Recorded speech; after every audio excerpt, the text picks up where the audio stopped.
సుగాలి ప్రీతి అమ్మగారిని నేను ఒకటే అడగదలుచుకున్నాను. అమ్మ, మీరు మీ పాప గురించి ఎప్పటి నుంచో పోరాడుతున్నారు. కనీసం ఏ గవర్నమెంట్ అయినా దాని గురించి ఎప్పుడైనా స్పందించిందా అమ్మ?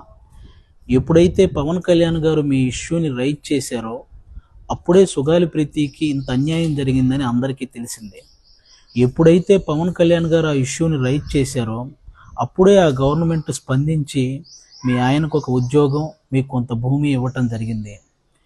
ఆ గవర్నమెంట్ పవన్ కళ్యాణ్ గారు రాకముందే మీకు అవన్నీ చేసుంటే ఆ గవర్నమెంట్కి మీ మీద ప్రేమ ఉన్నట్టు అమ్మ. ఎప్పుడైతే పవన్ కళ్యాణ్ గారు రైట్ చేయడం వల్ల అవన్నీ మీకు చేశారో అంటే పవన్ కళ్యాణ్ గారు అంటే ఆ భయం ఉన్నట్టమ్మా. ఇంత చిన్న లాజిక్ మీరు ఎలా మిస్ అయ్యారు అనేది నాకు అర్థం కాలేదు. అంటే పవన్ కళ్యాణ్ గారి ప్రోద్బలంతోనే అది సిబిఐ ఎంక్వైరీ దాకా వెళ్ళింది.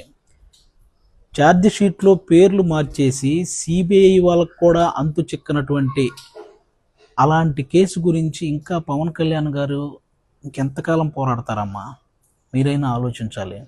అలాంటి పవన్ కళ్యాణ్ గారిని పట్టుకొని ఓట్ల కోసం ఈ ఇష్యూని వాడుకున్నారు. ఆ మాట నీకు ఎలా అనిపించిందమ్మా తల్లి? అసలు ఎవరికి అర్థం కాలేదు. ఓట్ల కోసం పవన్ కళ్యాణ్ గారిని ఇష్యూని వాడుకుంటున్నారా? అరే, తన నెలకి తనకు వస్తున్న జీతంలో ఒక్క రూపాయి కూడా తీసుకోకుండా వస్తున్న ప్రతి రూపాయిని పిఠాపురంలో ఉన్న అనాథ పిల్లలకి పంపిస్తున్నటువంటి పవన్ కళ్యాణ్ గారు ఓట్ల కోసం ఒక ఇష్యూని వాడుకుంటారా? కుల మతాలతో సంబంధం లేకుండా కష్టాల్లో ఉన్న ప్రతి రైతుకి 2 లక్షల రూపాయలు సహాయం చేసుకుంటూ వెళ్ళిన పవన్ కళ్యాణ్ గారు ఓట్ల కోసం ఒక ఇష్యూని వాడుకుంటారా? మీలాగే ఫిజికల్లీ హ్యాండిక్యాప్డ్గా ఉన్న మహిళా క్రికెటర్లందరికీ తన సొంత డబ్బులు ₹1 కోటి సహాయం చేసిన పవన్ కళ్యాణ్ గారు ఓట్ల కోసం ఒక ఇష్యూని వాడుకుంటారా?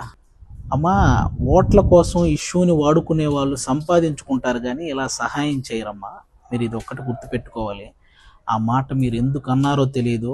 పాలు పోసిన వ్యక్తినే కాటేసే మనస్తత్వం మీకు ఎలా వచ్చిందనేది నాకు ఇప్పటికీ అర్థం కావట్లేదు.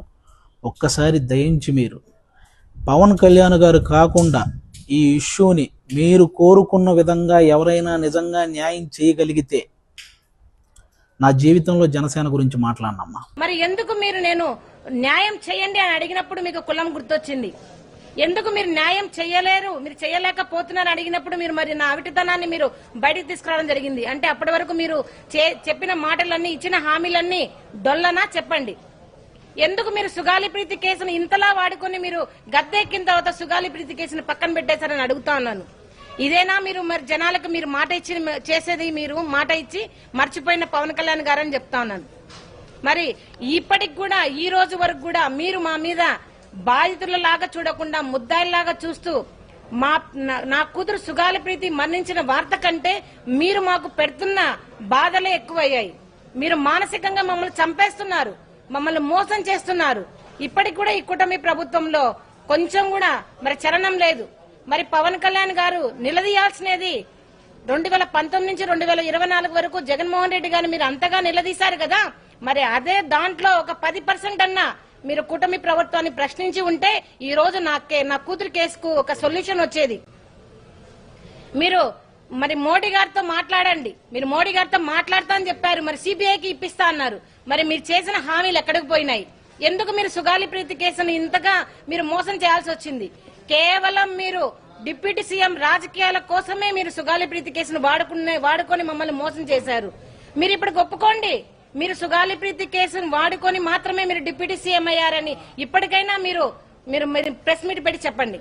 అన్నా, మేము ఏ ఆస్తులు అడగడం లేదు, మేము ఏ హోదాలు అడగడం లేదు, మేము ఏ సీట్లు అడగడం లేదు.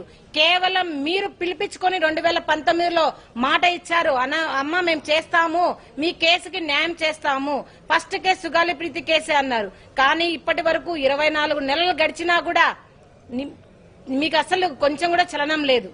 ఎందుకు పవన్ కళ్యాణ్ గారు మీరు ఆడపిల్లల విషయంలో ఇంతగా మీరు మోసం చేస్తున్నారని అడుగుతా ఉన్నాను. మరి మేము అడిగిన వెంటనే మేము ప్రశ్నించాం. ఏమని ప్రశ్నించారు? మీరు ప్రభుత్వాన్ని ప్రశ్నించారు, సుగాలి ప్రీతి కేసుకి న్యాయం ఎందుకు చేయరని. మరి మీలాగనే మేము మిమ్మల్ని ప్రశ్నిస్తూ ఉంటే మీరు మరి పారిపోతున్నారు ఎందుకు? చెప్పండి. మేము ఏవైతే మీకు చూపించామో అవే రిపోర్ట్లు మళ్ళీ ఈ రోజు మరి జగన్మోహన్ రెడ్డి గారికి కూడా చూపించాం. మరి ఆయన ప్రభుత్వంలోనే, జగన్మోహన్ రెడ్డి గారి ప్రభుత్వంలోనే మాకు కుటుంబానికైతే ఏమి, కేసుకైతే ఏమి జరిగిన న్యాయం ఏదైనా ఉంది అంటే అది మరి జగన్మోహన్ రెడ్డి గారి పీరియడ్ లోనే జరిగింది. 2019లో ఆయన మేము అడగగానే సిట్టు వేశారు. సిట్టులో అడిషనల్ ఎస్పీ రమాదేవి గారి ద్వారా సిడిఎఫ్డి ద్వారా అమ్మాయికి రేప్ జరిగిందని, అత్యాచారం జరిగిందనే రిపోర్ట్ ని బయటకు తీసుకొచ్చారు. ఆ రిపోర్ట్ ని మీరు ఇప్పుడు దాచిపెడుతున్నారు ఎందుకు చెప్పండి?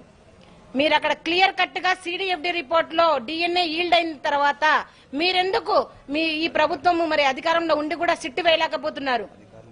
అధికారులను ఎందుకు మీరు పిలిపించి మీరు ఇంటరాగేట్ చేయకుంటున్నారు? మరి మీరు నటి జత్వాని కేసులో అయితే కనుక పెద్ద పెద్ద పోలీస్ ఆఫీసర్లను మీరు ఇంటరాగేట్ చేస్తున్నారు, జైలు పంపించారు. మరి సుగాలి ప్రీతి కేసులో ఎందుకు అలాంటి చర్యలు తీసుకోవట్లేదు? గిరిజన బిడ్డ అని మీరు ఏమన్నా అలా చెప్తున్నారా? లేదంటే కనుక మిమ్మల్ని ఎవరు అడిగే వాళ్ళు లేరని అడుగుతున్నారా? చెప్పండి. పవన్ కళ్యాణ్ గారు ఇప్పటికైనా కూడా మీరు కేవలం నేను రాజకీయం కోసమే సుగాలి ప్రీతి కేసును వాడుకున్నారని మీరు ఒప్పుకోండి. లేదా ఇప్పటికైనా చలనం తెచ్చుకొని నా కేసులో పురోగతి తీసి ముద్దాయిలను పట్టించండి. నేను వాళ్ళని మిమ్మల్ని చంపమని చెప్పడం లేదు, అధికారికంగా మిమ్మల్ని చట్టపరంగా తీసుకోమని చెప్తున్నాం.